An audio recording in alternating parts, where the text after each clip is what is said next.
नमस्कार, मैं प्रियंका अस्थाना, आप देख रहे हैं वीके न्यूज। दिल्ली विधानसभा चुनाव के नतीजों का ऐलान हो चुका है। बता दें कि दिल्ली की 70 विधानसभा सीटों में आम आदमी पार्टी ने जोरदार वापसी की है।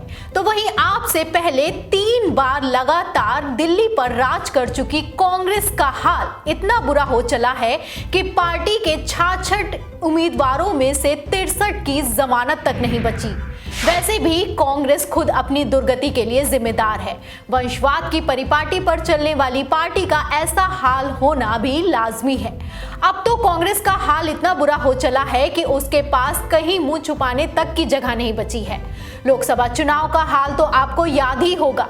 बीजेपी को कांटे की टक्कर देने का दम दिखाने वाली कांग्रेस के पास इतनी सीटें तक नहीं आई कि वो एक मजबूत विपक्ष तक साबित हो सके। राहुल गांधी के भाषणों से तो ऐसा लगता है कि मानो उनके विरोधियों को कुछ करने की जरूरत ही नहीं है। राहुल गांधी खुद बैठे बिठाए विरोधियों को मुद्दा देते रहते हैं।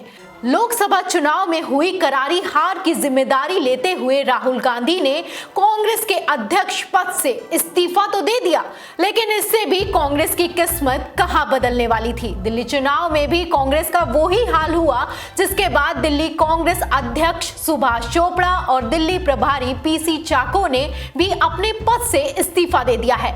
लेकिन पीसी चाको ने जाते जाते कांग्रेस के अंदरूनी झगड़े और निचले स्तर की पराकाष्ठा को साबित करने वाला बयान दिया है। उन्होंने अपने बयान में कहा कि कांग्रेस पार्टी का पतन 2013 में ही शुरू हुआ था, जब शीला जी मुख्यमंत्री थी। नई पार्टी आपने कांग्रेस का समूचा वोट बैंक कब्जा लिया, हम उसे कभी वापस हासिल नहीं कर सके, वो आज भी आपके ही पास है। इससे साफ हो जाता है कि कांग्रेस अपनी हार को स्वीकार नहीं कर सकती है।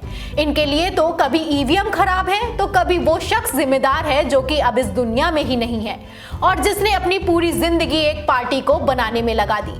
बता दें कि दिल्ली के चुनावी समर में कांग्रेस ने शीला दीक्षित के नाम पर और काम पर वोट मांगे थे, तो वहीं हार के बाद इसका ठीकरा उनके ही सिर फोड़ दिया।